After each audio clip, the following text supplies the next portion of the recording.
seriously on bush war.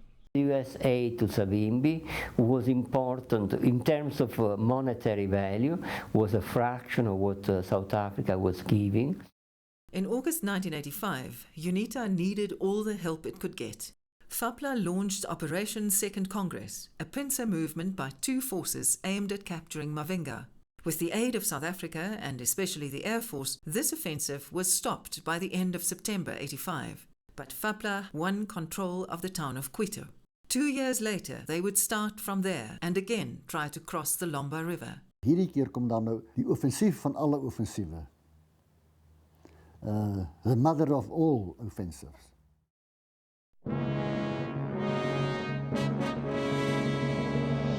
The military, the apartheid army, was the last line of defense internally and the first line of attack outside the country. The End Conscription campaign was founded at the end of 1983. In the same year, the penalty for refusing to serve was increased from 2 to 6 years in jail.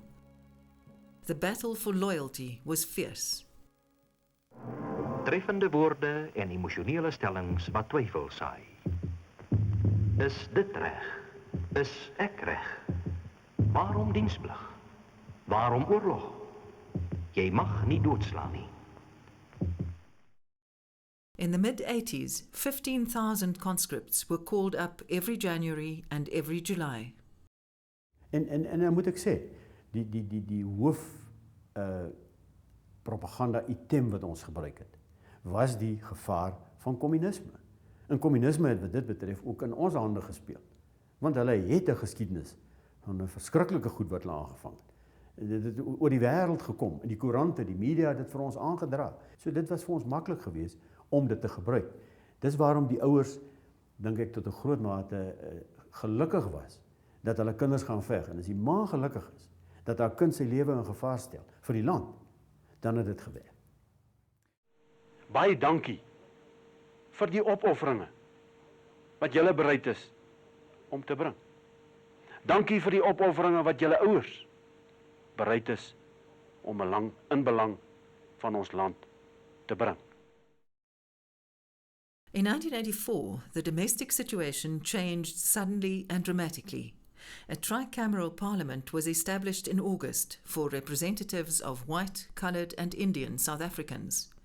Prime Minister P.W. Botha's inauguration as president was attended by only one foreign leader, Jonas Savimbi. Black South Africans were excluded from this new dispensation. The reaction was violent unrest, which erupted in the townships on the 3rd of September. Toe begin die onluste binne Suid-Afrika ook kop uitsteek. En dit het baie moeiliker geraak, want nou veg jy nie meer teen die vyand wat in Angola sit nie. Nou veg jy teen die vyand wat in Suid-Afrika is. Ons het nie regtig ander raad gehad nie, die polisie moes keer, hulle was te min geweest. From October 1984, conscripts were deployed inside the country to help quell the unrest. All of a sudden, the townships were a second front. I think for many young conscripts of a liberal persuasion, troops in the townships was a real radical shock to the system. The idea of a border war, something we'd grown up with and kind of become accustomed to. You know, there were communists up there, and Cubans, and SWAPO was a communist organization, we'd been led to believe. But when troops went into the townships, who was in the townships? The people we saw in the streets around us, and our servants. We knew them. We knew them personally. We knew them intimately. They changed our nappies and cooked our food. And these are the people we were going to be pointing our guns at. 1985 was a crucial year. During the Kabwe conference, the ANC appealed to citizens to make South Africa ungovernable. In July, the government declared a state of emergency. The country was in flames. As jy nou elke môre by jou kantoor kom, en daar lê op jou lesenaar nou bladsye en bladsye verslae van onluste wat nou verlede nag landwyd plaasgevind het. Plekke wat afgebrand is, huise wat gebrand het, karbomme wat afgegaan het. Ja, jy weet, handgranate wat ontplof het, 'n hele reeks goed. Dan het ek gevind dat raak jy is so geslaan dat jy later dink, wat maak ons nou? Ons glo, dit is die basis waarop ons gewerk het, dat hulle word misbruik deur die kommuniste. Hulle word ingespan om die kommunistiese doelwit te verwesenlik in Suid-Afrika. Maar dit het onmeetbaar moeiliker geword vir ons met die politiek en ook vir die troepies self om binnelands op te tree. Want dit is mede Suid-Afrikaners. Wel, toe ons hier aankom het ons gedink die gesindheid was eintlik baie sleg, want die kinders het weggehardloop. They booed us, they shouted at us, they were chanting. And all of a sudden, the army had come home, or the apartheid army had come home, in a way that was quite different from military service on the border. So this was a huge impetus for ECC, swelled our ranks enormously. Swelled our ranks both in terms of active membership, but also passive support. As the wave of resistance against conscription increased, the government acted. Objectors were jailed. ECC organisers faced all kinds of trouble. People were detained across the country, and we were held for 2 weeks. And we had a fire flash, but what they would use in army training to as a mock explosion. So it's this incredibly loud explosion. We had one of those thrown into our house in the middle of the night. It was this terrifyingly loud noise. When I was not actually at home, but while I was living there, a dead cat was nailed to the door. In spite of the pressure, many young men and their families across the country made different choices. More and more conscripts did not turn up for service. Even more found ways to avoid the 3-month camps after the initial 2 years. At this stage, the Defence Force needed every man. More than 30,000 served in the townships in 1985.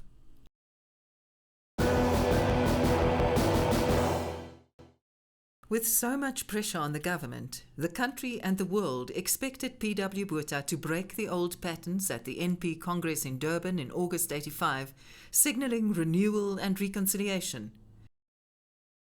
The opposite happened. What would become known as the Rubicon speech was obdurate and defiant. The value of the rand fell overnight by 35%. International banks withdrew investments. That while the cost of the Bush War was increasing every month. The two Bothas, Pik and PW, visited Jonas Savimbi during this period. Ons het vir hom 'n klompie goue munte as geskenk aangebied wat op die vlerk van die Dakota vliegtuig uitgepak was hier langs die see. En toe ons terugvlieg daar oor die droë Suidwes alleen, het ek vir hom gesê, meneer, hierdie dorre groot pragtige land kos ons belastingbetalers amper 1 miljard, 1000 miljoen 'n jaar. Ons sal nie so kan aangaan nie. Ons het hierdie geld nodig in Suid-Afrika. Ons begroting het dit nodig. Dan het hy neigings getoon dat ja, hy stem saam. Ons kan nie vir altyd so aangaan nie. Hierdie land gaan ons leegsuig en die oorloë gaan ons leegsuig. Maar dan 'n week of 2 later moontlik mense hom gesien, gespreek, dan die standpunt weer verander dat die Kubane moet gekeer word. Die Russe moet gekeer word. Te alle koste, en kos dit wat. In Angola, the pressure was also building. In the years immediately after Operation Savannah, the MPLA government in Luanda regarded UNITA simply as a terrorist organization. That gave Jonas Savimbi the opportunity to entrench himself in the southeastern part of the country. Supported by the SADF, UNITA established headquarters at Jamba. In 1980, they took Mavinga and started using that as a forward logistical base. Their military capacity was strengthened as well. Their stronger presence, however, also meant that the MPLA and FAPLA could identify a clear target. From March 1981, FAPLA launched an offensive against Mavinga and Jamba every year. In September 85, the Angolan forces once again advanced on these two towns. It was a risky move. What you're doing really is attacking UNITA, plus you're moving in a direction where, when you approach Mavinga, the South African have air superiority and can intervene with their force. With the help of the South African Air Force, the attack was averted. Well, in 1985, the South Africans obviously decided all they were going to do was to save Mavinga. So they attacked FAPLA units, which had approached and some crossed the Lomba River, which is about, I think, 20 kilometers from Mavinga and 30 kilometers. But they didn't pursue them when they withdrew. This victory would prove to be temporary. The same pattern would repeat itself 2 years later. But in those 2 years, the international backdrop against which the war was playing itself out would change dramatically. Each side had its own view of the situation in the other country. Here's a voice from Moscow about South Africa. So there was a growing resistance within the country, growing disappointment among the whites, at least a good part of the whites, you see, why we should die there while the house is also on fire, or at least threatened to be on fire. Rusland was baie ernstig bezig om te val ekonomies en finansiëel. Dit het ook nie baie lank daarna nie. In 1989 het die Berlynse muur geval en het die Sowjetunie finansiëel in mekaar gestort. Cuba het ernstige finansiële probleme ook gehad, maar nie die ernstige finansiële probleme nie. Hulle het ernstige tuisprobleme gehad by die huis. During this time, Presidents Ronald Reagan and Mikhail Gorbachev met in Reykjavik, Iceland, for a historical summit on the arms race. Many called the meeting a failure, but it caused warning lights to flash for the SWAPO leadership. I think all of us realized that somewhere, somehow, there was something wrong in the Soviet Union, and that the Soviet Union may break up. And if it breaks up before Namibia attains this independence, or even before we do something to influence the thinking and the concepts in South Africa itself, to try to abandon the system of apartheid and accommodate the black majority, then surely that will be victory for apartheid. So, what to do? We said, come hell or high waters, this is time to mobilize all our forces, FAPLA, SWAPO, and Cubans, integrated, get out there and sort them out, now and forever. As a result, these forces launched an attack in 1987 with the express aim of finally crushing UNITA. Dit was 'n aanslag, 'n aanmars, 'n offensief van Angolese FAPLA magte met Russiese raadgewers en so meer, en Russiese krygstuig op Jamba, wat in die verre suidooste van Angola was. Jamba was die hart en siel van UNITA geweest. Dit was Savimbi se kultuursentrum. Sy regering was daar gesetel. South Africa's reaction was equally resolute. Operations Modular, Hooper and Packer were born. In 1987, a decision is made after they have dealt them a heavy blow at the Lomba River to pursue the FAPLA as they withdraw towards Cuito-Cuanavale. Roland de Vries was one of the commanders. Die koalisiemag van die Cubana en FAPLA het 'n baie sterk oormag gehad. Hulle wou Mavinga verower, hulle wil Jamba verower en hulle was besig met 'n offensief.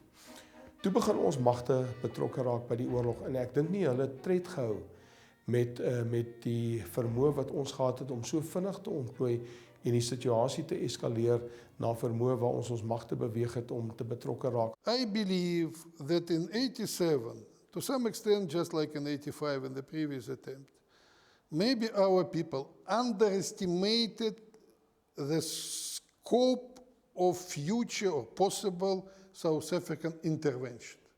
But that very invasion of South Africa, so noticeable, which cannot be hidden, it permitted, in inverted commas, Cubans, or if you want, it created moral right for Cubans, all sought to cross the line.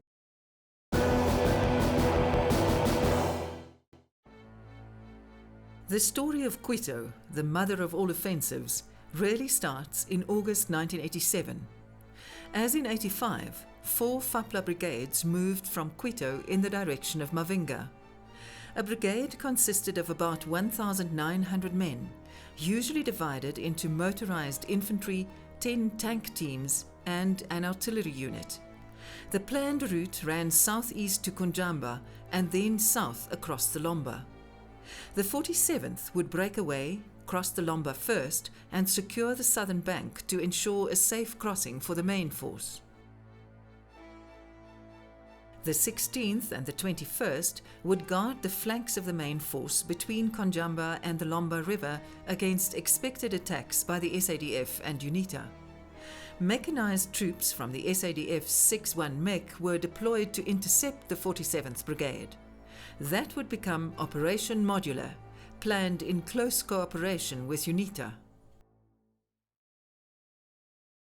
3 van ons is die nag met die helikopter redelik diep ingevlieg na Mavinga, waar ons toe geland het die nag, middel van die nag. En Savimbi het ons kom haal met een van sy splinternuwe Kaspers. Ons is toe iewers daar in die bos, en ek weet tot vandag toe nog nie waar dit was nie, maar ons het daar op 'n stelling afgekom, 'n baie oorwoë stelling, en ons is daar onder die grond in een van sy beplanningslokale, en baie netjies. En Savimbi het daar gesit met sy kaart agter hom, baie karismaties, en ons het toe 'n baie omvattende operasie beplan, waar sy guerrillamagte misleidingsoperasie sou voer, en ook in die agtergebiede van die vyand sou optree, om vir ons 'n mate van inisiatief en handelingsvryheid te bewerkstellig op die stadium wat 4 saai die aanval sou uitvoer. Jonas Savimbi was quite clear about the aim of the war. To get Angola back to the Angolans, to get back the Cubans to Cuba, and to get the Russians back to the Soviet Union. All parties had practical problems in the field.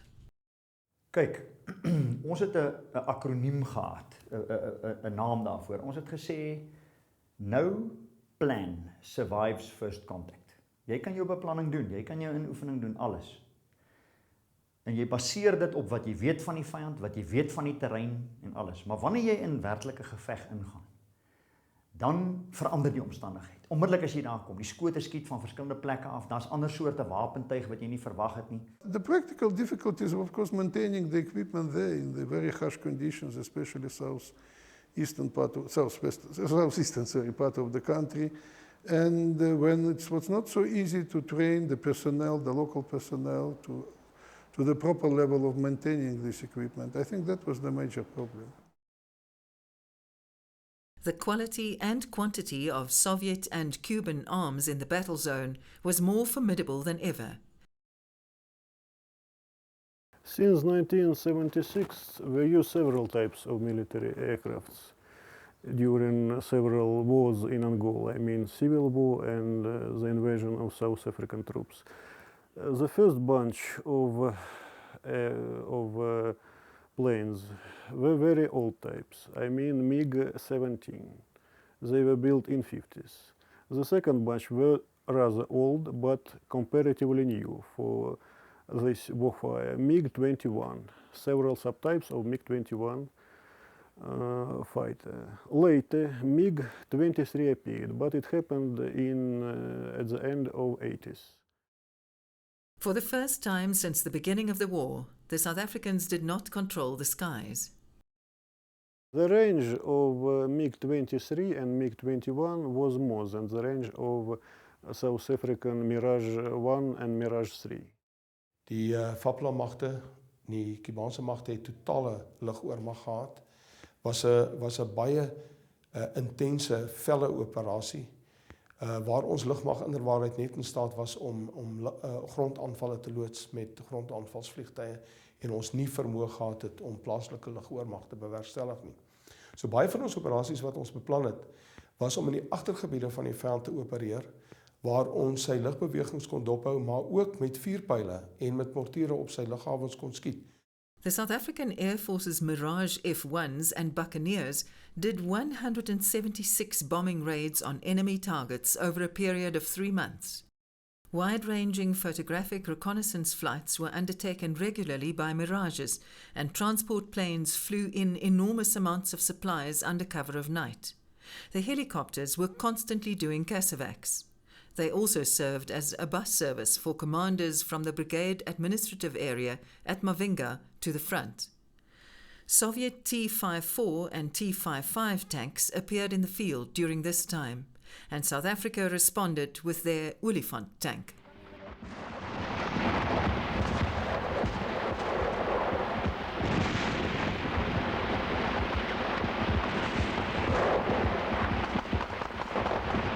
In 1987 was daar van die hewigste gevegte. Jy weet, ek dink dit was hier so in September, Augustus, September, Oktober. Die Lomba rivier, hulle wou oor die rivier steek, Mavinga, vat en dan die Jamba vernietig. En die tweede fase sou dan Kute Carnaval wees. En daarvan nou deurdruk na die noordelike grens van Suidwes oor Wambeland. Ek is absoluut oortuig dit was 'n vaste strategie aan die kant van die Sowjetunie en Cuba. Vernietig nou eers vir UNITA en Jamba en daarna suidwaarts en gaan speel die Suid-Afrikaners op hulle donder. En nou moet jy weet, dit vind nou plaas in September. Ewig. During the same period, Pik Botha was working on complicated negotiations to get different prisoners to their respective homes. Ons moes nou 'n uitruiling doen van 133 prisonniers vanaf Savimbi uit die suide van Angola. Dan moes ons Wynand de Tooy uit Luanda hier kry. Dan moes ons die Fransman uit Ciskei hier kry. En ons moes Klaas de Jong uit Pretoria ook in Maputo kry, want in Maputo was die toneel waar die uitruiling sou plaasvind. Major Wynand de Tooy het vandag tydens 'n nuuskonferensie in Kaapstad die eerste keer sedert sy dramatiese vrylating die sluier gelig oor wat hy deurgemaak het tydens die 27 maande wat hy in 'n Angolese tronk deurgebring het. En dit is gedoen. En ek dink die rede daarvoor was dat ons het daarin geslaag om vir ons teeparty, die party met wie ons oorlog maak, te sê, alright, ons skiet mekaar, ons hou nie van mekaar. Maar kom ons konsentreer vir 'n verandering op een stap waaruit ons almal voordeel kan kry. Next up on Bush War, Cuito Carnaval.